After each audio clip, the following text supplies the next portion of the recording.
kita percaya nggak percaya Bapak Prabowo adalah Presiden Indonesia, tidak mengubah faktanya. Beliau adalah Presiden RI saat ini. Percaya nggak percaya Yesus adalah Tuhan, He is still the Lord of all.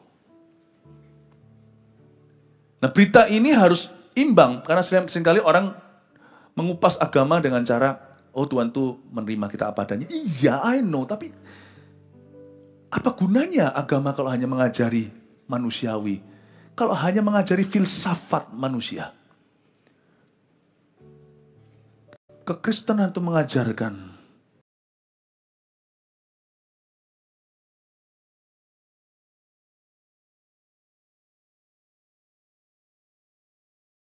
nanti.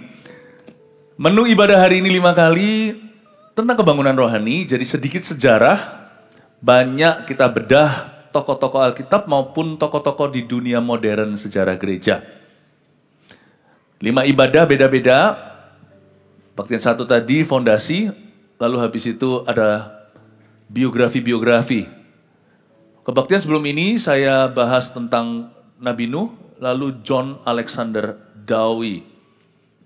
Ini di tahun 1800-an ini, orang ini lahir dan hidup. Meninggal di tahun 1900 awal. Nah, mari kita masuk ke kebaktian yang sudah disediakan untuk Anda, yaitu kita bahas tentang Deborah dan Mariah Woodworth Ether. Itu Inggrisnya gitu, tapi untuk gampang bagi orang Indonesia sebut aja Maria Woodworth Ether. Itu Deborah, ilustrasinya itu foto sungguhan yang di sebelah kanan Anda. Seorang wanita yang disebut sebagai Mother of Pentecost atau grandmanya Pentakosta. Nah, kita akan belajar dulu, lebih dulu, kita akan baca ayat emasnya bersama-sama ya. Ibrani pasal 11 ayat 1 dan 2 duluan. Mari kita baca. Dalam hitungan ketiga kita baca bersama-sama, bisa? 1, 2, 3. Iman adalah dasar dari segala sesuatu yang kita harapkan dan bukti dari segala sesuatu yang tidak kita lihat. Tema besarnya adalah jenderal-jenderal iman. Tuhan punya alat-alat pilihan. Kita semua juga pilihannya, I know. Tetapi ada orang-orang yang merupakan pioner-pioner kebangunan rohani. Mereka yang merupakan soko guru. Soko guru itu bukan master shifu. Soko guru itu artinya pilar-pilar dalam sejarah gereja. Khususnya di dalam sejarah Pentakosta, orang-orang yang saya bahas hari ini hanyalah segelintir saja. Banyak, tapi saya kasih satu contoh saja supaya nanti Anda punya kerinduan untuk belajar sendiri. Wanita tidak lemah, saya berikan judul begitu. Karena waktu iman itu membuat kita jadi berdiri sama tinggi, duduk sama rendah. Apalagi di zaman 1800-an, apalagi di zaman Deborah, zaman Alkitab, Perjanjian Lama. Perempuan tidak masuk hitungan. Hari ini mungkin masuk. Indonesia punya Kartini.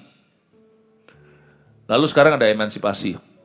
Tapi masih tetap akan ada orang-orang yang merasa left out atau tidak merasa setara. Mungkin itu taraf ekonominya. Mungkin beberapa orang merasa dirinya itu orang luar karena dia bukan siapa-siapa. Apapun itu juga, firman Tuhan tetap sama. Bahwa Tuhan itu jagonya pakai orang biasa kalau hatinya rindu. Kalau ada doa dalam dirinya berbunyi, Tuhan pakailah aku. Kenapa Tuhan tidak memakai seseorang? Bukan karena Tuhan tidak punya rencana atas orang itu. Tapi karena orang itu tidak pernah menyadari bahwa dia bisa dipakai oleh Tuhan. Kenapa Tuhan tidak bisa memakai seseorang, hidup seseorang itu untuk kemuliaannya? Itu karena orang itu selain tidak pernah minta, mungkin tidak pernah sama sekali menginginkan. Bahkan desire pun, kerinduan pun tidak pernah muncul. Dia rasa hidup fine-fine saja, begini saja, yaitu pilihan.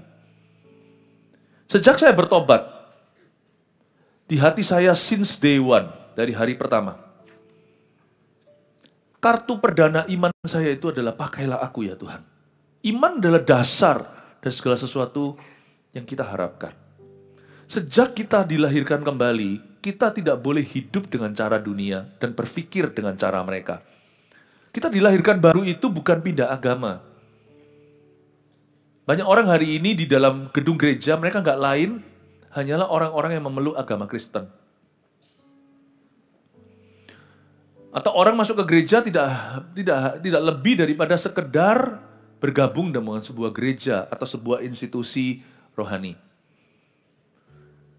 Izinkan Yesus masuk dalam hatimu. Izinkan Roh Kudus itu taruh sesuatu benih di dalam dirimu yang tidak pernah kau punya sejak kelahiran dari kandungan mama. Lahir baru itu dari Roh Kudus soalnya. Let him put that desire in you. To seek God's will, untuk mencari kehendaknya dan mencari purpose hidupmu. Kenapa kau dicipta? Dan kenapa kau ditebus lagi pada saat Yesus mati di Kalvari. Dan kalau kita bisa menggapai itu ya, kita akan melihat sesuatu jauh lebih daripada yang selama ini kita kenal dalam diri kita. Dan bahkan kelemahan kita pun akhirnya dikuasai oleh Tuhan. Sejak hari pertama, since day one, saya itu rindu agar hidupku itu bukan berguna bagi kerajaan sorga. Saya selalu berdoa, Lord please use me. Bukan karena saya mau jadi pendeta. Pendeta itu kan hanya rumah contoh kan. Pendeta yang tidak bisa menjadi teladan adalah pendeta yang gagal total. Apa yang ada pada kami itu seharusnya ada padamu. Hanya bedanya jubahnya saja, hanya bedanya profesi. Saya selalu rindu Tuhan pakailah aku. Saya bayangkan betapa kosongnya hidup itu ya kalau hanya mengejar mimpi sendiri lalu mati. Udah gini-gini tah, hidup itu hanya sebatas ini saja. Ya ampun, apa bedanya kita sama animal? Binatang kan hanya mau cari makan, cuman kita ini ketambahan sepiring berlian, itu aja loh. Bedanya apa? Kalau hanya mau menikah segalanya itu kan semua hanyalah hawa nafsu kalau hanya bicara soal hubungan badan. What is it you're looking for? You have a purpose? Do you have a higher purpose? Maria Woodworth Etter dan Deborah adalah dua wanita yang tinggal di dalam zaman ketika wanita tidak mulia. Perempuan tidak punya tujuan. Tapi mereka membuka dirinya agar Roh Allah memakai mereka dan mereka melihat sesuatu yang datangnya bukan dari tubuh mereka, bukan dari hidup mereka, latar belakang mereka, tapi turunnya dari sorga. Ini bukan soal perempuan atau laki-laki, apa yang saya sampaikan sekalipun judulnya wanita tidak lemah. Ini mau bicara tentang kita. Kita semua, bahwa Tuhan itu rindu memakai setiap kita untuk kerajaannya. Ibrani 11 ayat 32 bunyinya, dan apakah lagi yang harus aku sebut? Sebab aku akan kekurangan waktu apabila aku hendak menceritakan tentang Gideon, Barak, Simson, Yefta, Daud, dan Samuel, dan para nabi. Ibrani 11 itu adalah Hall of Faith-nya Tuhan. Amerika ada Hall of Fame. Itu loh bintang-bintang yang di jalanan. Nama-namanya artis-artis terkenal atau tokoh-tokoh public figure. Tuhan juga punya Hall of Faith. Tuhan juga punya yang namanya orang-orang yang akan bersinar bagai bintang suatu hari di sorga. Mereka yang tidak mau hidup biasa. Meskipun hidupnya biasa, siapa bilang kita luar biasa? Kita itu biasa. Saya juga sama. Yang luar biasa itu Tuhan. Pemakaian Tuhan itu dari Tuhan. Kita itu kan hanya bersedia. Tuhan juga punya Hall of Faith. Orang-orang yang bersinar seperti bintang-bintang suatu hari. Mereka yang menuntun banyak orang kepada Tuhan. Mereka yang berbuat sesuatu, yang membangun proyek-proyeknya Allah. Melalui proyek hidup mereka. Kalau kita mencari dulu kerajaan sorga, nanti Tuhan akan membangun kita kok. Don't worry, kalau Tuhan yang membangun rumah, tidak sia-sia kita membangun rumah sendiri. Tuhan pasti turut membangunnya. Kita membangun proyeknya Tuhan. Nuh membangun Bahtera. Kita harus membangun sesuatu dalam hidup ini yang nilainya kekal. Dan saya ingin menunjukkan tokoh-tokoh kebangunan rohani ini, baik di perjanjian lama maupun di dunia modern. Salah satu daripada Hall of Faith Tuhan, salah satu dari bintang-bintang Tuhan yang dijelaskan di Ibrani 11, dijabarkan siapa adalah apa, berbuat apa yang mereka lakukan. Salah satunya di sini ayat yang kita baca tadi, ayat 32, ada namanya Barak. Ini bukan Barack Obama. Ini Barak, seorang tokoh Ibrani. Dia suku Israel. Mana ada Deborahnya kalau Anda baca? Tahukah Anda bahwa Barak itu adalah anak rohaninya Deborah? Ada seorang wanita yang tidak dijagokan di zamannya, tetapi justru karena dialah Israel menang waktu itu. Memang dia tidak sebut, bahkan namanya pun nggak disebut. Coba bayangkan. Penulis Alkitab pun juga kelihatan culture-nya, kebudayaannya. Tapi tidak ada Deborah, tidak ada Barak. Mari kita baca ceritanya, Hakim-Hakim pasal 4 ayat 4-9. Kalau bicara soal Barak, harus bicara soal Deborah lah. Jadi saya tidak akan bahas soal Baraknya. Dia biar jadi figuran, saya mau bahas tentang seorang wanita bernama Deborah. Kita lihat ya ayat 4. Pada waktu itu Deborah seorang nabiah, istri Lapidot, memerintah sebagai hakim atas orang Israel. Ia biasa duduk di bawah pohon korma Deborah antara Rama dan Betel di pegunungan Efraim. Dan orang Israel menghadap dia untuk berhakim kepadanya. Ia menyuruh memanggil Barak bin Abinoam dari Kades di daerah Naftali. Lalu berkata kepadanya, bukankah Tuhan Allah Israel memerintahkan demikian? Majulah, bergeraklah menuju Gunung Tabor dengan membawa 10.000 orang Bani Naftali dan Bani Zebulon bersama-sama dengan engkau. Dan aku akan menggerakkan Sisera, panglima tentara Yabin dengan kereta-keretanya dan pasukan-pasukannya menuju engkau ke sungai Kison, dan aku akan menyerahkan dia ke dalam tanganmu. Jawab Barak kepada Deborah, jika engkau turut maju, aku pun maju. Tapi jika engkau tidak turut maju, aku pun tidak maju. Kata Deborah, baik, aku turut. Hanya engkau tidak akan mendapat kehormatan dalam perjalanan yang kau lakukan ini. Sebab Tuhan akan menyerahkan Sisera ke dalam tangan seorang perempuan. Lalu Deborah bangun berdiri dan pergi bersama-sama dengan Barak ke Kades. Saya baca lagi ayat 4, saya bahas. Pada waktu itu Deborah seorang nabiah. Berhenti. Ini adalah panggilan sorgawi. Kebetulan orang ini dipanggil oleh Tuhan untuk menjadi nabi. Tidak semua kita menjadi rasul, nabi, guru, menjadi gembala, pengajar, penginjil. Tidak semua, tapi kita semua harus menjadi saksi. Kita harus menjadi anak-anak terang. Kita semua harus menjadi saksi-saksi Tuhan. Tapi dalam hal ini, Deborah punya satu urapan yang sangat unik. Di zaman itu orang belum punya kartu nama atau punya gelar. Misalnya, saya sekolah teologi, pasti akhir itu setelah lulus orang panggil saya pendeta. Sekalipun seseorang bisa berjabatan pendeta dan ditahbiskan, hati gembala itu tidak bisa ditahbiskan manusia. Itu harus Allah yang taruh di sana. Tidak otomatis seseorang itu lulus sekolah teologi, otomatis dia pasti akan menjadi seorang hamba Tuhan. Menjadi hamba Tuhan atau menjadi hamba uang. Menjadi hamba Tuhan yang takut akan Tuhan atau menjadi hamba manusia yang takut akan orang. Itu lain cerita. Itu adalah perjalanan hidup seseorang dengan Tuhan. Itu adalah hubungan. Hubungannya dengan Roh Kudus. Apalagi di zaman itu, perempuan tidak punya kesempatan, gelar dan sebagainya. Kok bisa ya, waktu saya baca ayat-ayat ini, kok bisa bangsa Israel, dikatakan di ayat-ayat berikutnya, orang Israel menghadap dia untuk berhakim kepadanya. Kalau kita tuh diurapi ya, untuk sesuatu, pasti Tuhan mengutus orang-orang untuk datang kepadamu. Kita tidak bisa memanggil nama kita sendiri. Kalau sorga tidak memanggil namamu, jangan kau panggil namamu sendiri. Tadi kebaktian sebelum ini saya jelaskan. Kalau Tuhan memanggil seseorang jadi pendeta, jangan coba-coba jadi pengusaha. Kalau Tuhan panggil seseorang jadi pengusaha, jangan pura-pura bisa jadi pendeta. Don't ever do that. Belajar untuk mengerti pengurapanmu sendiri dari Roh Kudus datangnya.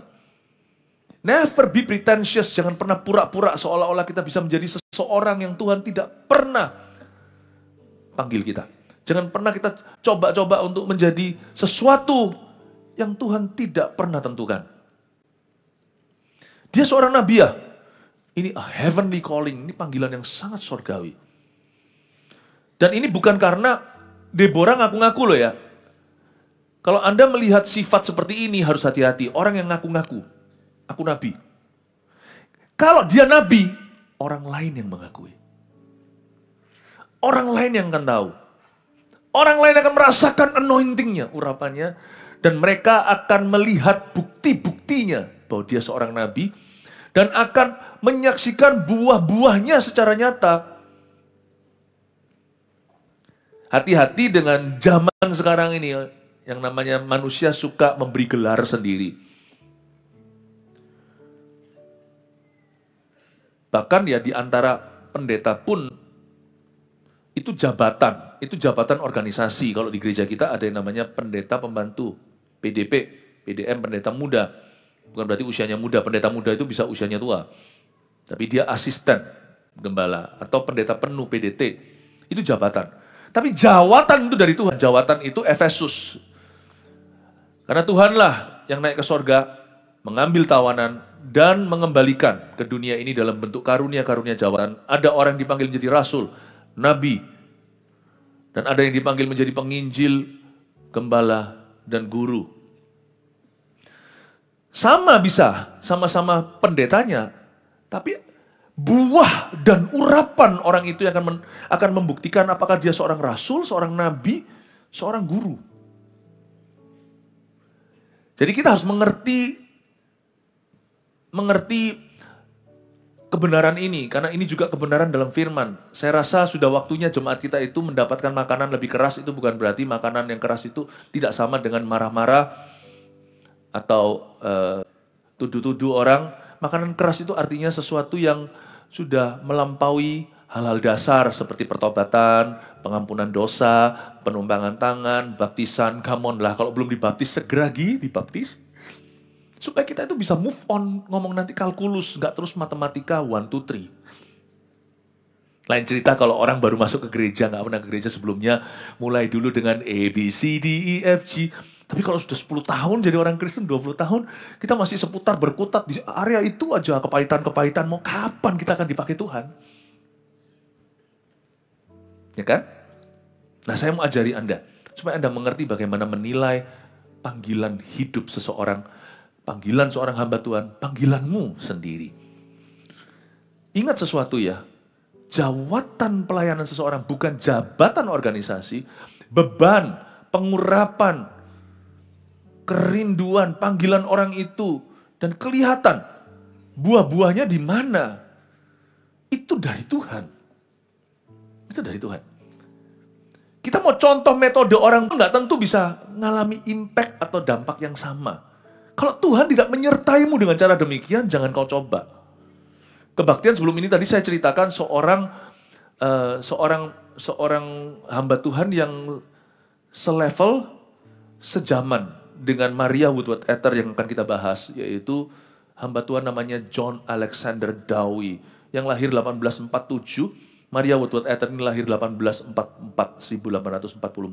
Jadi kurang lebih usianya sama, ini cicinya. Yang satu tadi yang saya jelaskan itu, dia berakhir mengenaskan. He did not finish well. Seorang rasul besar.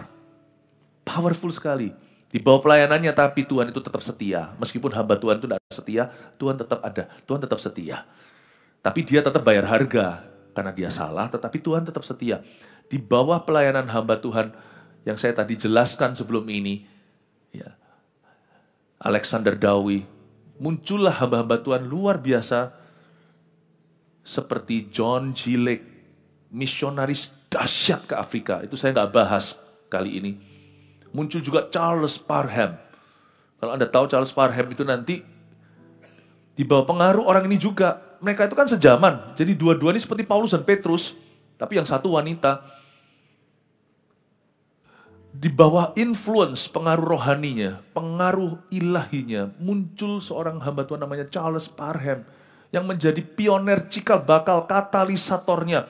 Gerakan Pentakosta lewat jalan Azusa yang dipimpin oleh seorang Afrika Amerika, orang hitam Amerika. bernama William Seymour yang setengah buta. Anda melihat ini ya, orang-orang ini orang-orang yang dahsyat urapannya.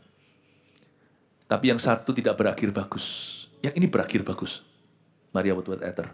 Nah setelah ini nanti ibadah berikutnya, saya sampaikan tentang Smith Wigglesworth, berakhir indah. Terakhir nanti kita akan melihat satu lagi yang sad story, William Branham. Tapi saya ingin memberi Anda cerita-cerita histori gini supaya pengetahuan kita berkembang. Supaya kita bisa punya perbandingan dengan tokoh-tokoh di Alkitab di Perjanjian Lama khususnya itu kita punya perbandingan dengan tokoh-tokoh modern. Sekalipun modern banget ya, enggak, saya memang sengaja cari yang agak sedikit jauh, 1800-an. Supaya saya tidak perlu sebut nama orang-orang yang masih hidup hari ini. Nanti suatu hari biarkan yang menilai zaman kita itu nanti kalau Tuhan belum datang ya. Kalau Tuhan belum datang saya nggak yakin kalau selama itu. Tetapi kita jangan prediksi. Tapi pokoknya kalau sampai Tuhan belum datang ya. Nanti biar setelah kita mati gitu ya. Nanti cicit-cicit cucu kita itu yang bahas kita gitu loh. Jadi hiduplah hati-hati sebab nanti Anda akan dibedah. Saya kagum banget sama Deborah, sama Maria Woodworth Etter. Ini orang-orang yang luar biasa panggilan ilahinya, namun coba lihat dia siapa. Pada waktu itu Deborah seorang nabi ya, istri Lapidot. Kita yang di Jawa Timur tahu Lapindo. Who is Lapidot? Berarti orang ini ordinary. Keluar dari rumah tangga yang ordinary juga, biasa. Tuhan itu sekali lagi paling hebat pakai orang yang biasa. Sungguhan pepatah itu sekalipun tidak mentah-mentah dari Alkitab, Tuhan pakai orang yang mau bukan orang yang mampu, itu betul. Tapi ya nggak sepenuhnya, karena ada orang yang nggak mau pun Tuhan pakai, namanya Yunus. Tapi pemakaian Allah itu ada. Dan bukan karena kemampuan kita. Dia ini istri Lapidot. Who is that? Kita nggak tahu. Sekalipun seseorang dipakai Tuhan, dia tidak boleh lupakan his ordinary life. Tuhan tetap sebut dia istrinya Lapidot. Yang menulis Alkitab ini adalah jari jemari penulis-penulisnya manusia semua. Tapi diilhami oleh Roh Allah. Roh Kudus waktu menuliskan lewat jari jemari, yang menuliskan kitab Hakim-Hakim ini, penulisnya, tidak boleh meninggalkan nama suaminya. Dia istrinya siapa? Dia istrinya Lapidot. Ada suatu korelasi, ada suatu hubungan paralel yang harus berjalan berbarengan. Pemakaian Tuhan tidak bisa membuat orang lupa daratan. Buah-buah roh dalam pelayanan, bentuknya jiwa-jiwa, mujizat yang nyata, perkataannya terjadi, penyertaan Tuhan heran, penyediaan Allah bahkan pembelaan, Tuhan menghukum musuh-musuhnya. Tuhan mengangkat orang-orang yang berbudi kepadanya. Itu harus selaras dengan buah-buah roh dalam kehidupan. Kasih, sukacita, damai sejahtera, kebaikan, kemurahan hati, korah-korah. When someone comes to you, atau seorang anak muda datang berkata, aku mau dipakai Tuhan jadi revivalist. Dia SMA 2. Dan dia berkata, aku mau drop out dari SMA. Aku mau jadi seorang hamba Tuhan. Berkata drop in, jangan drop out. Masuklah ke SMA dulu. Simpan dulu mimpimu di hati, hai Maria. Selesai dulu cum laude. Harus selaras. Tapi masalahnya kita itu nggak bisa balance. Kita tuh perlu spuring dan balancing. Kerap kali kita tata hidup kita rapi-rapi, tapi kita nggak mau berfungsi di dalam kerajaan Allah. Kita berkata, I'm fine, thank you. Aku baik-baik begini. Warning I give you. If God places a mission on your life, hai Yunus, kalau engkau tidak nurut, Tuhan itu nggak emosian kok, dikit-dikit ngamuk lalu kirim ikan paus, enggak. Tapi Yunus itu udah keterlaluan. Itu terjadinya bukan hanya 1-2 bulan, itu terjadinya tuh otot-ototan sama Tuhan itu lama. Jangan deh, so kalau kau lakukan itu, kau yang merugi. Kalau Tuhan memanggilmu, jangan ulur waktu, karena nggak ada untungnya. Menunda ketaatan itu tiada untungnya. Deborah dipanggil waktu dia berada duduk di bawah pohon korma. Deborah namanya. Maria Woodworth Etter dipanggil Tuhan untuk melayani di usia 13. Dia bertobat umur 7. Umur 13 dia merasa dia harus preach the word. Tapi susah. 1800 sekian. Perempuan itu tidak punya hak bahkan untuk pemilihan umum. Ini bukan di negara-negara timur ya. Ini sudah di negara barat yang peradabannya seharusnya sudah lebih maju waktu itu. Itu aja mereka tidak bisa pemilu. Wanita tidak diakui suaranya. Terus tiba-tiba Tuhan ngomong sama dia, umur 13, kamu beritakan Injil. Dia bilang, aku perempuan, kata Maria. Agak sedikit ceritanya beda sama Deborah, karena Deborah tidak menentang. Yang menentang malah Barak. Nah lucu ini, kalau dalam cerita perjanjian lama yang laki, malah justru yang takut. Jadi lihat, Tuhan tidak membedakan gendernya laki atau perempuan, Tuhan membedakan respon hati. Maria Woodworth Etter umur 13, dipanggil Tuhan untuk memberitakan Injil. Dia nggak mau. Tuhan kasih dia hikmat waktu dia baca suatu hari ayat. Ayat itu kan di Yoel ya. Dan roh Tuhan akan dicurahkan atas hamba-hambanya laki-laki dan perempuan. Itu ayat reformatif sekali, reformasi banget di zamannya. Di zaman Yoel, sampai menyebut roh dicurahkan atas laki-laki dan perempuan. Itu bagi kita biasa, itu cuman sekedar kiasan lah ya ke semua orang. Enggak loh, zaman itu seperti inklusif, seperti melibatkan wanita yang notabene selalu tidak masuk di notarisan. Saya pernah sekali, waktu saya pelayanan di Korea, bukan pada orang-orang Indonesia, tapi orang-orang Korea. Korea loh ya, Korea Selatan loh. Yang boleh dikatakan maju banget. Saya pelayanan itu kalau saya ngomong ya, saya itu selalu gini, saya selalu biasakan diri saya itu team player. Saya itu jadi team player atau teamwork. Bagi saya itu penting. Karena tidak ada orang sukses sendiri itu tidak ada. Dan kita juga belum merasa sukses kok. Tapi saya merasa banyak orang yang berjasa dalam hidup saya. Jadi kalau saya ngomong-ngomong apa-apa gitu, saya selalu bilang tim saya, gereja, saya selalu sebut-sebut Anda, gereja. Dan dalam hal-hal tertentu, saya selalu bilang gini, istri saya, my wife and I. Bahasa itu biasa. Istriku dan aku, istri saya dan saya, begini-begini. Istri saya selalu sama-sama berdoa agar gereja maju. Nah bedanya sama Indonesia di sini. Kalau di Indonesia, selalu disebut dulu, misalnya Anda Santoso, istrinya namanya Evi, Santoso dan Evi. Semua kebetulan tidak ada kesengajaan. Kalau di Indonesia kan kalau kita tulis kartu apa kan terus Santoso dan Evi kan, ya nggak apa-apa. Karena di Indo lebih gitu kan, lebih salin kan. Kalau ada apa-apa tangannya yang laki-laki taruh di apanya, di dahinya yang perempuan. Kebalik kalau di negara barat, sama-sama indahnya sih saling melengkapi. Yang laki yang cium tangannya perempuan.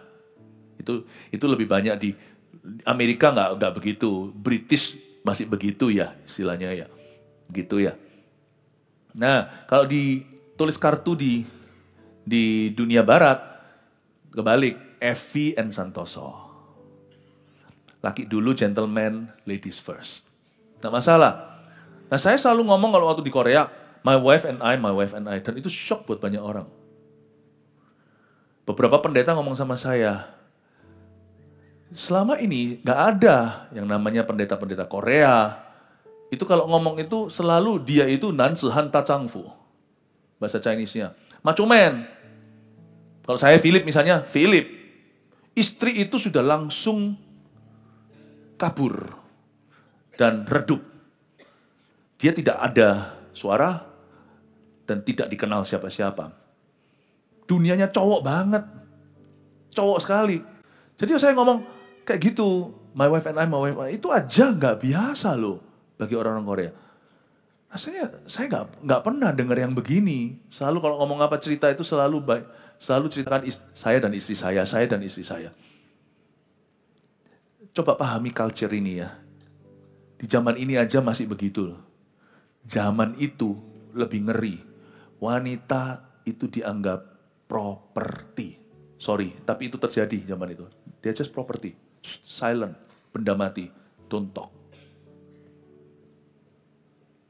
Memang tetap nggak boleh naik ke kepala suaminya. Istri tetap harus tunduk kepada suami sebagaimana jemaat tunduk pada Kristus. Tapi culture itu ekstrim, beda banget. bukan penerapan firman, tapi kekakuan. Jadi zaman itu, pada waktu Deborah itu memerintah sebagai hakim, itu zaman demikian. Coba bayangkan, saya kasih Anda sedikit gambaran. Dan zamannya 1800 sekian, Maria Woodworth Etter itu juga gitu. Di umur 13 disuruh khotbah, dia berkata, "Are you kidding me? I'm a woman." Bahkan woman pun belum, "I'm a girl." Aku belum wanita penuh, aku masih anak perempuan.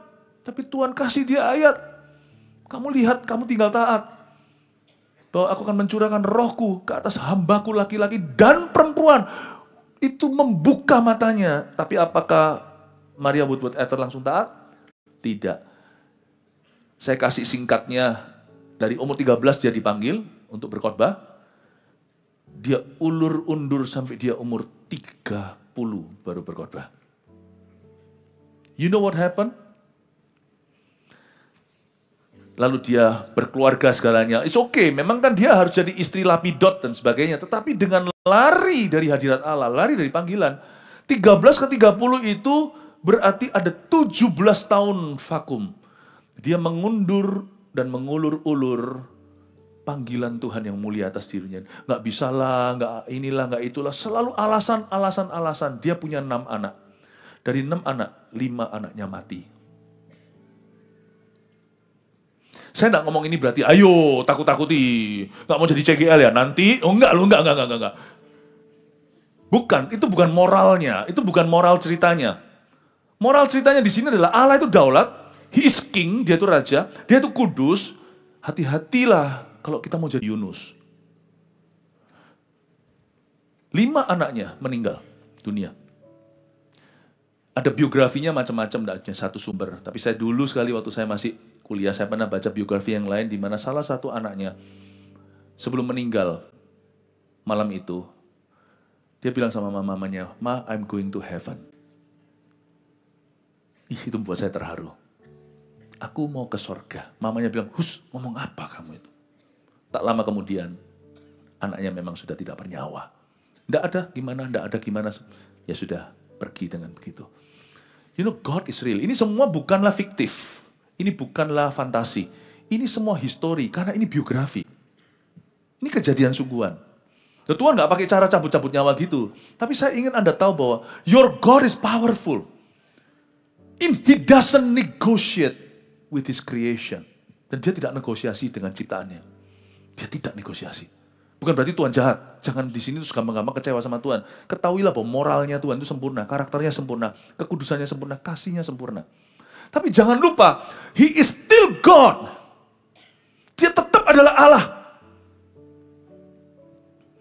17 tahun Maria Woodworth Etter berkata, nanti begini, begitu. Kasih anak sama Tuhan. Tuhan yang kasih anak. Nanti tunggu anakku besar. Nanti. Akhirnya Tuhan berkata, oke, aku ambil. Aku akan ambil. Tuhan memberi, Tuhan mengambil. Supaya kamu tahu bahwa bukan untuk memberimu pelajaran, supaya kamu bergantung hanya pada perkataanku. Bukan pada sesuatu yang kau pegang erat-erat di hidup ini. He is still God. Kristen atau bukan, He is still God upon you. Sana mau percaya atau gak percaya sama Tuhan, He is still God. You die, you gonna see Him. Kau mati, aku mati, kita tetap akan melihat Dia. You believe it or not, kita percaya nggak percaya, misalnya hari ini, kita percaya nggak percaya,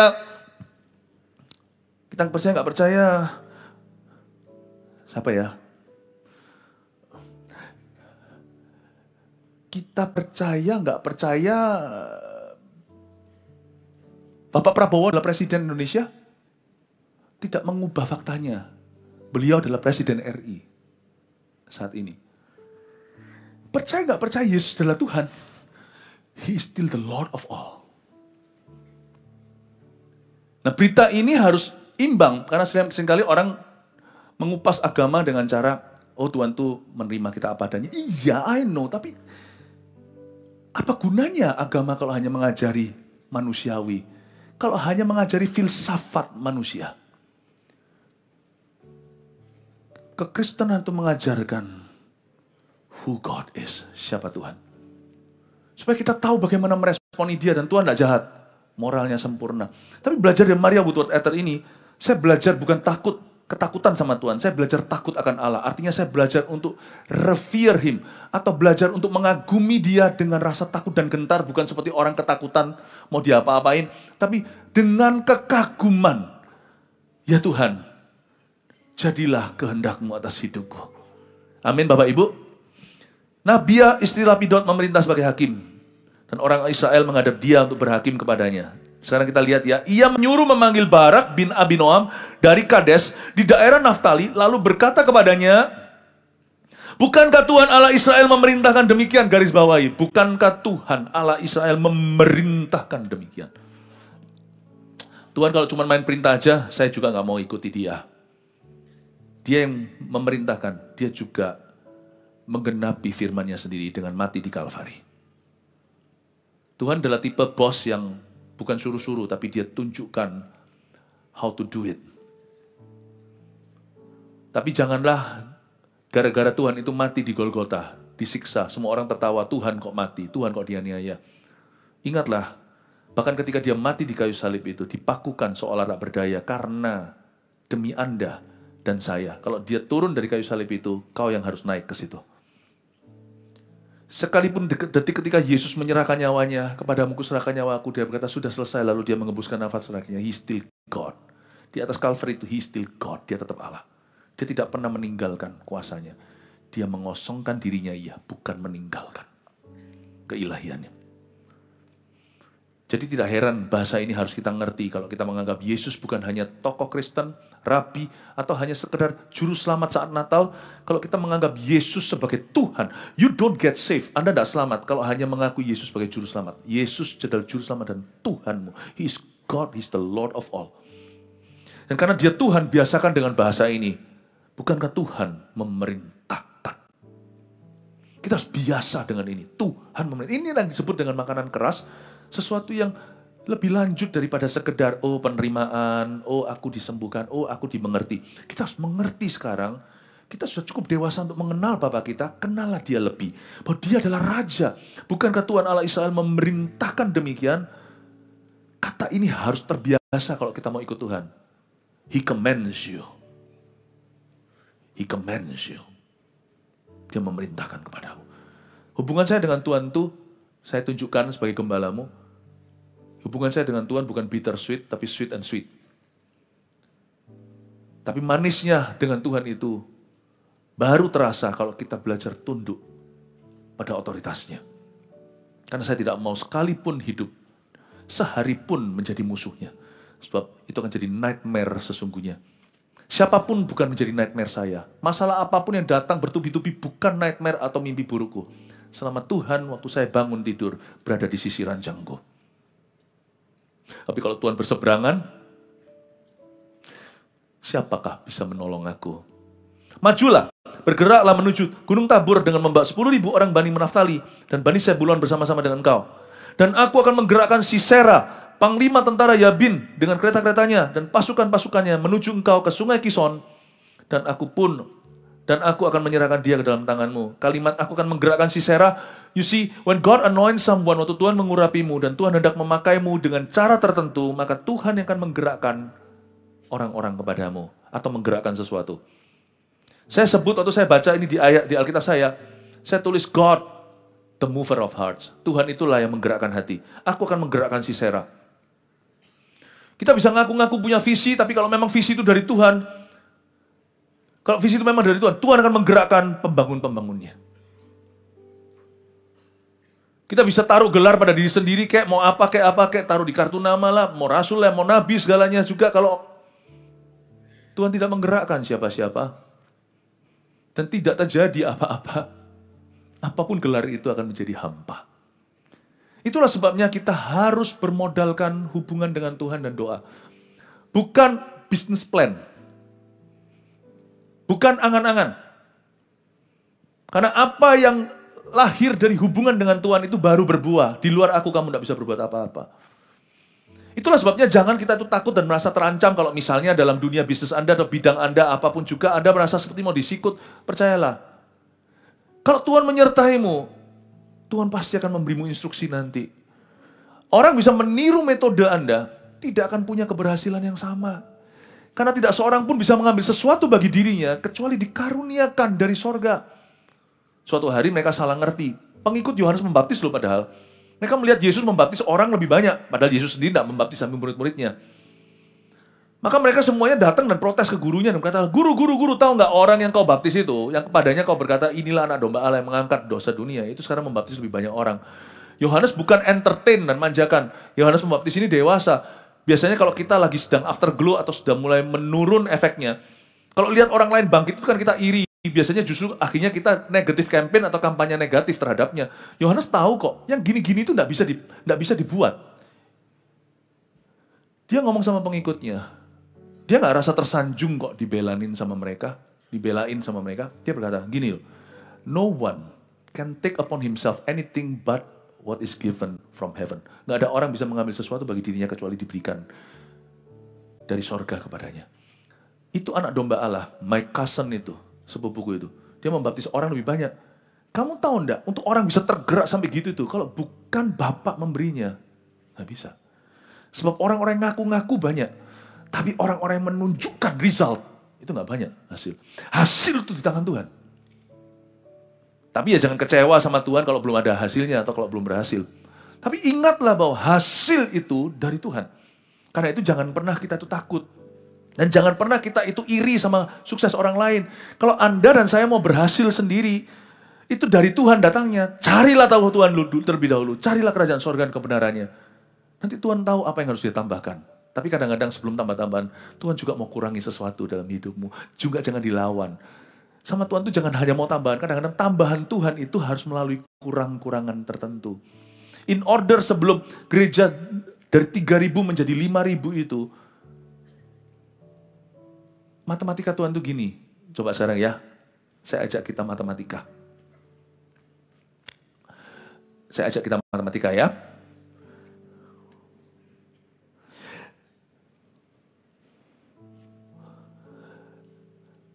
500, ya, cepat ya, dikurangi 500 dikurangi jadi saya kurang cukup. Sorry ya, pendeta tidak terlalu bisa ngitung. 500 kurangi 380 berapa? Cepat. Luar biasa, salah jawabannya. Karena ini bukan matematika, ini teologi ya. 500 kurangi 380 memang hasilnya 120, tapi sebenarnya hasilnya 3.000. Mereka ramenya, saksinya rame-rame waktu Tuhan naik ke sorga, tapi waktu mereka berdoa nggak mau semua 380, nggak pernah mau datang di prayer meeting. Cuman maunya di action meeting, yang beraksi saja, berdoa kagak. 50 kurangi 100, 500 kurangi 380. Hari itu mereka menjadi 3.000, lebih tepatnya 3.120. Lagi ya, 3.120 dikurangi 2 sama dengan, ya sudah tahu sekarang ini teologi ya, jawabannya udah tepat semua. 3.120 kalau kurangi 2 bukannya 3.118. Tapi jadi 5.000 dikurangi Anania Safira, gereja bersih. Boom, jadi 5,000. You see sometimes, Tuhan tidak langsung menambahkan, mentang-mentang kita cari kerajaan. Tuhan kurangi sesuatu. When God says this, must live your life. This habit. Biasa. Dan kita belajar untuk tunduk. Itu berarti 5.000 segera akan diberi makan sama Tuhan. Ya. 5 tambah 7 sama dengan? Sorry. 5 tambah 2 sama dengan? Bukan, 7, betul. Karena pertanyaan saya sekarang matematika. Ya, seenaknya dia lah, terserah gua ya. Tapi thank you, sudah ikut bermain di dalam teka-teki sulit ini. Saya harap Anda mengerti apa yang saya coba jelaskan. Kalau Tuhan yang suruh, Tuhan gerakkan. So don't worry, kalau belum, padahal Tuhan sudah perintah, nanti-nantikan Tuhan. Amin? Tapi lihat ya, apa yang terjadi pada waktu jawab Barak pada Deborah. Jika engkau turut maju, aku pun maju. Loh kok gitu, disuruh maju kok nggak mau. Tapi jika engkau tidak turut maju, aku pun tidak maju. Loh kok negosiasi. Barak lo disuruh sama Deborah. Deborah sih nggak kepingin perang. Deborah itu bukan makhluk perang. Deborah itu makhluk damai. Yang suruh perang itu Barak. Tapi Barak nggak mau. Biasalah. Enggak, kalau kamu nggak ikut, aku nggak ikut. Loh, kamu sudah disuruh sama Tuhan aja nggak mempan. Kamu masih butuh aku untuk kasih kamu rasa aman. Ya udah, maka kata Deborah, karena dia nabi ya, apa yang dia katakan itu terjadi. Baik, aku turut. Ini jangan anggap sebagai sesuatu yang happy. Baik, aku turut. Itu berarti God's permissive will atau kehendak Allah yang diizinkan.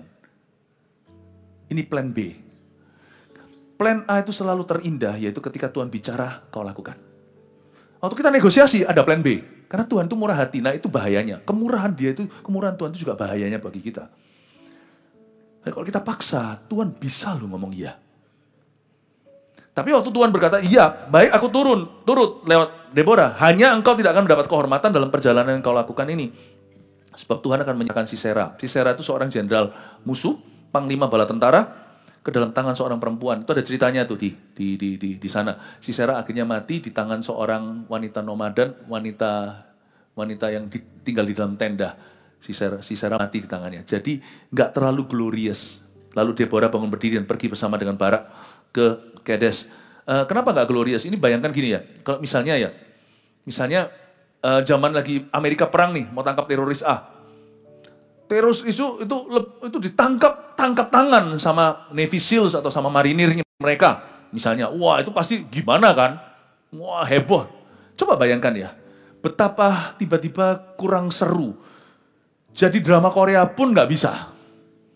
Jikalau ini Amerika mau tangkap nih misalnya, lagi perang nih ya, mau tangkap. Terus tiba-tiba di sana mati normal, mati tua, terus di semuanya ada anak cucunya di sebelahnya semuanya. Mati memang, terorisnya hilang. Tapi Amerika tidak mendapat glory. Tiba-tiba bukan di tangannya Barak. Dia porak-porandakan tentara. Panglimanya ucul, lepas. Matinya di tangan perempuan. Itu pun mati tertidur karena minum susu. Kasih susu kambing. Not so glorious. Saya mau beritahu sesuatu di sini. Glory, the best glory, perasaan pertama kemuliaan itu adalah ketika kita taat pada perintahnya. The first time he says it, itu dia mengatakannya. Dia berkata, yes Lord. Waktu kita negosiasi, Tuhan tuh baik hati. Oke, kalau kamu maunya itu. Oke? Meskipun demikian, Tuhan masih bisa restore atau memulihkan glory. Saya cerita sedikit tentang Maria Woodward Etter dengan sisa waktu yang ada. Dia bertobat. Dia dilahirkan tadi kan, saya sebutkan 1844. Ini orang disebut grandmanya Pentakosta atau mother of Pentecost. Dia orang yang luar biasa. Saya kasih bayangan aja, zaman 1800-an ya. Yang datang ke pertemuannya dia, disembuhkan semua itu. 25.000 orang. Coba bayangkan, 25,000 attended her meeting. Belum zamannya sound system kayak gini. Berapa puluh tahun sebelum terjadinya Azusa Street di tahun 1906. Sehingga hari ini ada gereja Pentakosta, karismatik gereja Kristen Pentakosta di seluruh dunia. Terjadi gerakan-gerakan misi penginjilan, kesembuhan, dan bahkan juga ada berkat-berkat jasmani. Tapi karunia itu bisa di-abuse ya. Jadi menjadi gerakan kemakmuran. Padahal berkat Tuhan itu ada, tetapi orang jadi timpang, tidak melihat sentralnya. Tapi nafsu mencari itu. Itu pun ya, tetap ada air keluar dari batu, sekalipun batu itu kau pukuli dan kau abuse. Dan kau hajar terus itu doktrin tentang penyertaan pemeliharaan. Dihajar itu pun tetap ada airnya, orang-orang tetap diberkati. Awal mulanya itu, cikal bakalnya itu ada dua orang ini, Alexander Dowie yang tadi kebaktian sebelum ini, Maria Woodward Etter. Very powerful people. Ini seolah-olah sebelum mereka adalah ciprat-ciprat, adalah sana-sini terjadi sparkle atau terjadi semacam seperti listrik kalau tapi belum terjadi kebakaran hutan, belum terjadi api Pentakosta. Sebelum itu mungkin lama sampai kepada awal-awal berapa ratus tahun setelah Masehi sebelum gereja memasuki yang namanya masa gelap atau the dark era of the church. Rasul-rasul kan mati. Yohanes yang terakhir di Pulau Patmos. Lalu habis itu satu generasi lewat, dua generasi lewat. Bayangkan 100-200 tahun kemudian setelah itu gereja jadi murtad. Gereja yang saya maksudkan bukan gereja lokal tapi tubuh Kristus ya.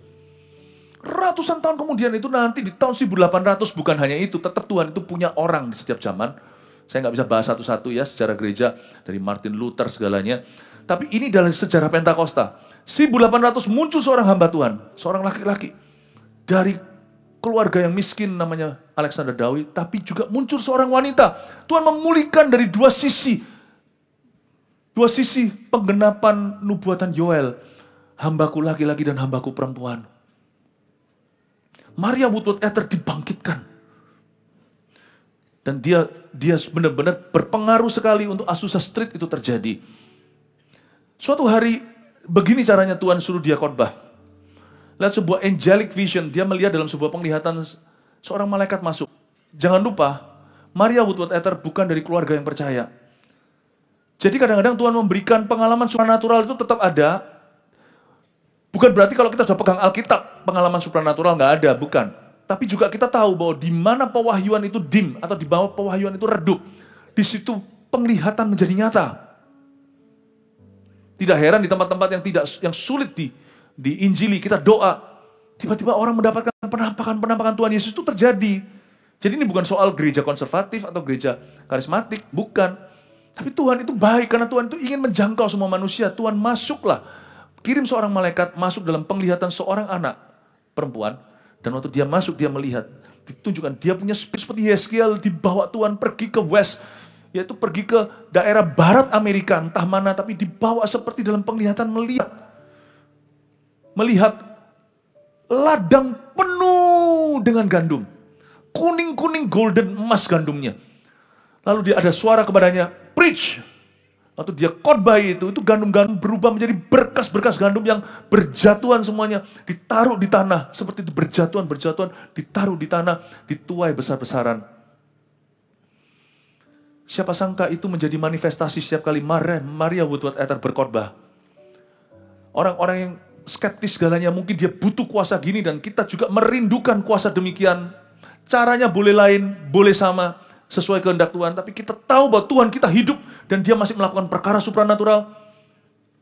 Setiap kali Maria Woodworth Etter berkhotbah, itu orang-orang rebah, bem seperti gandum-gandum itu. Laki-laki semuanya memandang dengan sebelah mata satu-satu rebah di jamaah Tuhan. You see, let the weak say you are strong when God calls you. Kalau Tuhan memanggilmu, kau mungkin tidak punya apa-apa, sebentar lagi kau akan punya apa-apa. Kalau Tuhan yang suruh seolah-olah kau tidak mampu, sebentar lagi seperti Musa yang bilang katanya, gagap bicaranya, tapi fasih tuh waktu bicara di hadapan Firaun, membawa 10 tulah. God is the enabler. Tuhan adalah Allah yang memampukan dan menyediakan. Kalau Allah suruh, Allah perintah, Allah panggil, Allahku bertanggung jawab. Itu yang terjadi.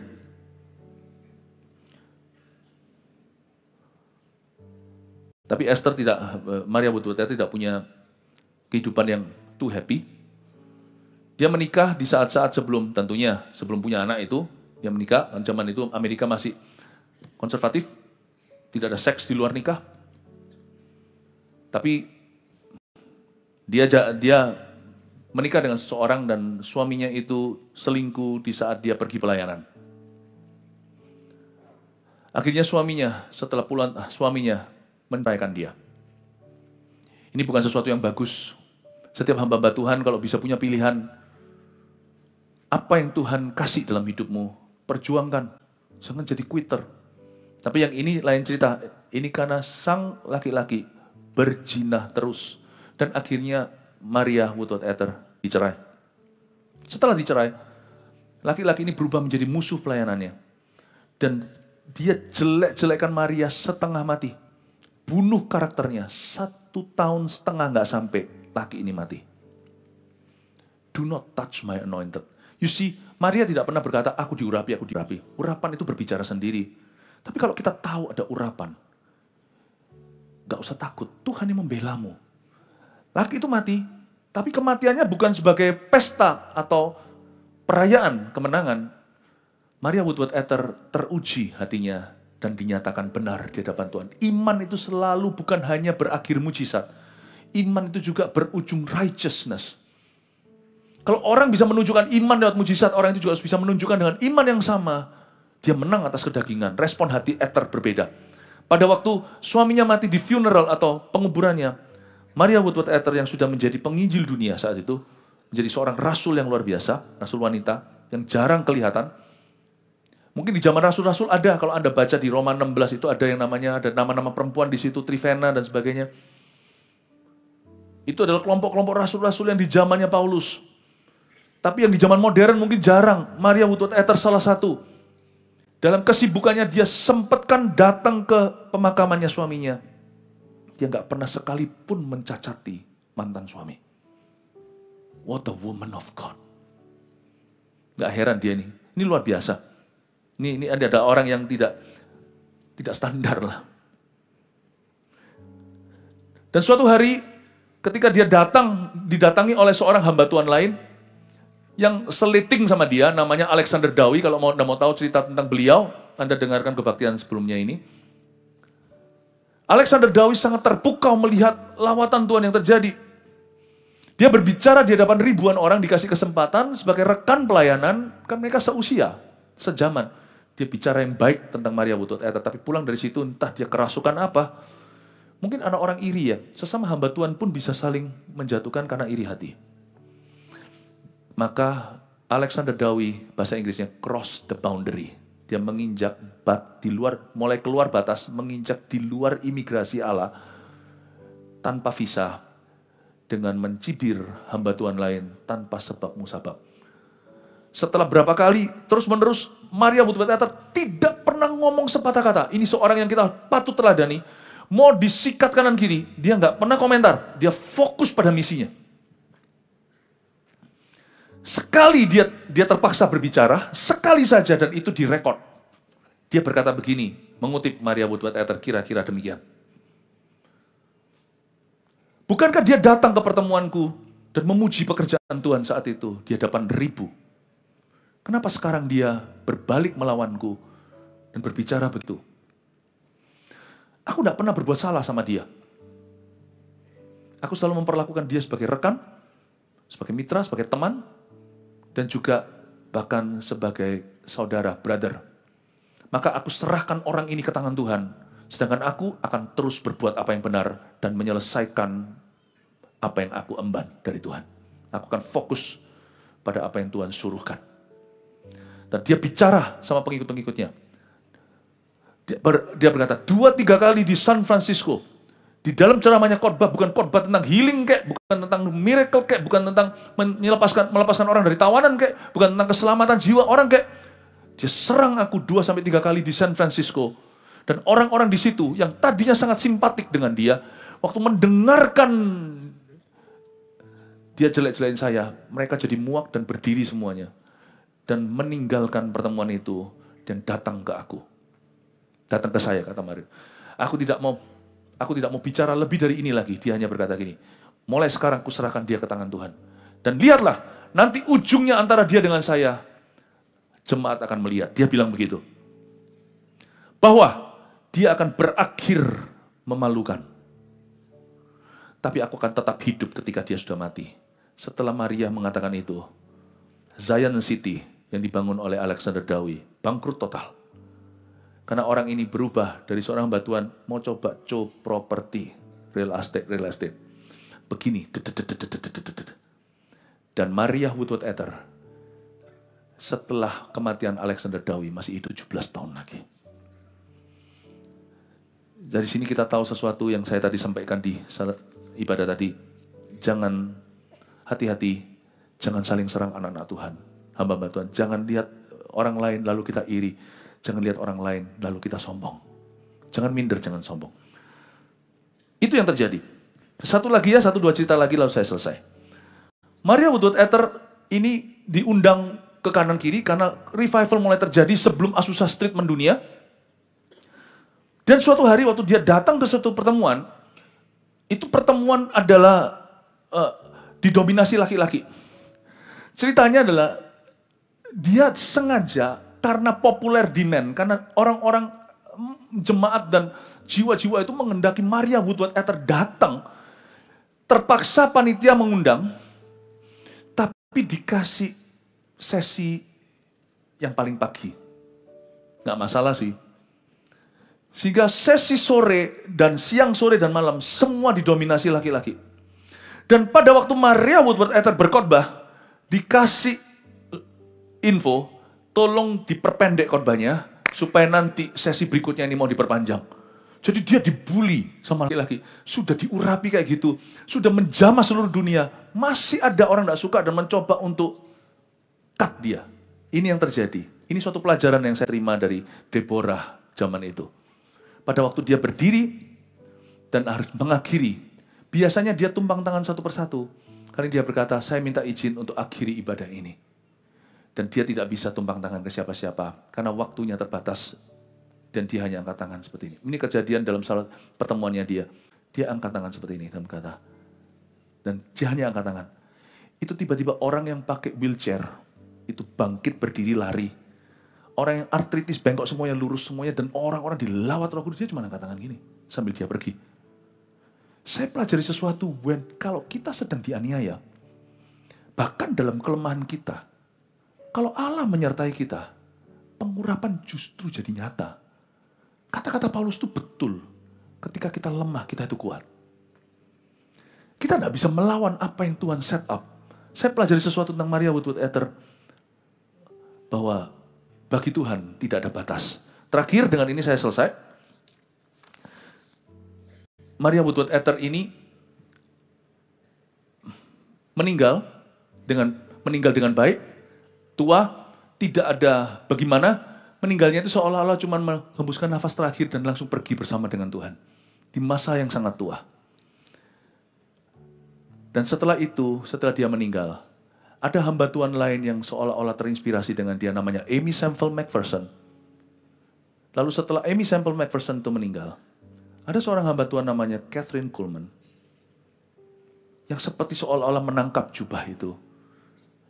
Setelah Kathryn Kuhlman meninggal, zaman modern ini mungkin Anda tahu, ada hamba Tuhan namanya Benny Hinn. Jadi masing-masing kalau kita lihat ya cerita hidup ini, bukan berarti hanya bisa 1-2 orang aja yang mewarisi atau 1-2 orang yang bisa dipakai gini. Tapi berarti Tuhan itu tidak pernah mau putus hubungan. Satu mati, Tuhan bangkitkan lagi. Jangankan hanya satu, Tuhan itu punya jubah berlebih. Kalau kita percaya Tuhan bisa memakai kita, Tuhan rindu memakai kita. Ya masing-masing tentunya setiap hamba Tuhan ini punya flow-nya sendiri. Saya kasih sedikit singkat aja. Antara Maria Woodworth Etter dan Aimee Semple McPherson. Maria Woodworth Etter tidak suka metodenya Aimee Semple McPherson, terlalu teatrikal. Ya, terlalu teatrikal, terlalu show. Jadi Maria Woodworth Etter menjaga jarak, tetapi tidak bisa dipungkiri bahwa ada sesuatu yang Tuhan transferkan dalam diri seorang mama grandma ini pada seorang wanita berikutnya, dan seterusnya, bahkan laki-laki pun Tuhan bangkitkan dengan urapan demikian. Supaya Anda mengerti bahwa sekarang pelayanan di seluruh dunia ini, kerajaan Allah itu selalu estafet. Ya, bukan berarti kita terima dari siapa dan siapa, bukan, tapi sadari bahwa Allah yang sama mengurapi orang yang biasa dan menjadikan alat yang luar biasa di tangannya. Dan Tuhan hendak melakukan itu dalam hidupmu. Terakhir, saya kasih 5 poin ini untuk secara cepat Anda bisa tuliskan, bawa pulang, difoto. Ini sebagai aplikasi for you and me. 1, Tuhan melihat hati, bukan gender atau pendidikan kita. Oke, tangkap mentah-mentah. Makanya itu anak-anak muda saya selalu ingatkan, cari Tuhan. Gak peduli kalau sana mau sekolah yang paling wahid di dunia, sekolah yang paling bonafit, tidak menjamin pemakaian Allah, paling cuman kaya harta. Itu pun tidak tentu bebas penjara kalau salah jalan, ya kan. Tuhan tuh lihat hati. So, camkan ini, bukan gendermu dan bukan pendidikanmu. 2, menunda ketaatan kita kepada Tuhan itu tidak ada untungnya. 5/6 anak-anak Maria menjadi saksinya. Tuhan bilang, baiklah. Karena kenapa? Karena Injil itu emergency. Tuhan tidak jahat, ambili anak orang, Tuhan yang kasih kok. Tapi bagi Tuhan itu meruginya tidak seberapa, toh anak itu bersama dengan Tuhan. Tapi kalau Maria Woodworth Etter tidak mau, seperti Yunus, Niniwe binasa, cialat gimana? Bukan gampang aja, ya karena kita bukan Tuhan, karena kita pelin-pelan. Kalau Yunus nggak mau ya kasih Yunita. Ya kan kita gitu kan, kita kan juga gitu. Kalau suami nggak cocok, cerain aja cari suami lagi. Dasar manusia. Tuhan tuh nggak gitu soalnya. Kalau Tuhan gitu, kita semua hari ini binasa. Kita semua itu loh nggak qualified. Waduh, kalau begitu saya sudah nggak dipakai Tuhan hari ini. Ngapain pakai orang ini? Tapi kalau Tuhan berkata, aku percaya padamu, aku memanggilmu, Tuhan tidak menyesali panggilannya. Kitab Roma berkata seperti itu, Roma 11. Ya. 3, kuasa Tuhan itu justru sempurna di dalam aniaya dan kelemahan kita. Ingat tangan mungil si Maria buat Ether. Aku harus pergi, karena habis ini panitia gak bolehin aku tumbang tangan, udah gak ada waktu, udah habis waktunya. Dia angkat tangan gini, bum, bum, bum, bum. Dan dari situlah dia mendapatkan suatu syarat baru untuk melayani umat Tuhan yang datangnya puluhan ribu. Dia hanya angkat tangan. Whoosh. How the Holy Spirit respond to that tiny hand, I don't know. Baal itu sampai gores-gores tubuhnya, angkat-angkat tangan. Jangan angkat tangan aja, angkat kaki, semua diangkat. Tuhan tidak bergeming. Satu noni-noni tua itu, angkat tangannya. The Holy Spirit is here. Anda kalau lihat pelayanan Kathryn Kuhlman, Anda beritahu kira-kira itu semuanya bukan niru, tetapi itu ada ciprat-cipratannya. Maria Woodward Ether itu tidak tersaingi. Menurut saya, ini opini saya, ini bukan kata firman. Urapannya belum tersaingi dengan Amy, Kathryn, semuanya. Belum tersaingi. Dia hanya gadis desa, umur 13 tahun. Bahkan 5 dari 6 anaknya. Yang satu pun terakhirnya di masa tuanya juga telah meninggal sebelum dia. Dia kuburkan semua. Nggak enak. Jadi revivalist juga kadang-kadang juga mikir-mikir. Cuma kita nggak harus punya nasib begitu sih. Setiap orang punya cerita beda. Yang penting Tuhan itu selalu baik. Kalau nggak percaya, kemarin kan Don Moon sudah bilang apa? God is good all the time kan? All the time God is good. Jadi jangan pernah curiga sama Tuhan. 4, jangan membalas kejahatan dengan kejahatan. Ingat dia lawan Alexander Dowie. Dia sama laki-laki semuanya gitu. Dia itu punya roh yang tunduk. Perempuan yang tidak gigit, perempuan yang tidak menanduk. Sama panitia semuanya itu semua. Diberitahu, kamu tidak boleh khotbah lagi, tidak boleh gini, tidak boleh tahu waktu, tidak boleh tumbang tangan. Dia nurut. Tuhan yang nggak nurut. Perempuan waktu itu tunduk pada lakinya. Sampai sekarang tetap sama loh, yaitu firman. Tapi jangan lupa loh, laki harus tunduk sama Tuhan. Nah kalau Tuhan pilih perempuan itu, lu batasi dia. Dia cuma angkat tangan, Tuhan tak terbatas. Justru mempermalukan semua laki-laki itu tidak punya kuasa. Kalah sama noni-noni satu. Noni-noni Amerika itu. You see, jangan kau balas kejahatan dengan kejahatan. God knows what to do. 5, coba urapan dapat diwariskan pada orang berikutnya. Belajar dari situ ya. Amy Semple McPherson, Kathryn Kuhlman dan sebagainya. Makanya itu janganlah, kalau Anda mau baca sesuatu dan sebagainya, belajarlah lah tentang orang-orang yang telah berhasil. Orang-orang yang telah berhasil dalam Tuhan, terutama orang-orang yang punya walk with God. Sungguh, tahu nggak di dunia ini? Ternyata Tuhan punya jenderal-jenderal. Tuhan tidak hanya punya sersan-sersan. Belajarlah dari orang-orang yang telah berjalan dengan Tuhan. Semoga jalanmu juga semakin diurapi. Kasih foto semuanya 1, 2, 3, 4, 5. Haleluya. Amin. Mari kita semua bangkit berdiri. Haleluya. Dan biarlah sekarang yang lemah berkata, ku kuat. Yang miskin berkata, ku kaya karena pengorbananmu dan karena janjimu. Thank you Tuhan, kau sudah berbicara kehidupan dalam hidup kami. Sekarang biarkan jemaatmu berbuah sesuai dengan firman-Mu. Jemaat terkasih, pergilah dan pulanglah membawa berkat ini dari Allah Bapa Putra Roh Kudus menyertai-Mu. Pergilah dan jadilah seorang yang dipakai oleh Tuhan menjadi alat kesukaan Tuhan. Jadi umat pilihannya setiap hari. Jadilah berkat, jadilah terang, jadilah garam. Dalam nama Yesus, haleluya. Amin. God bless you.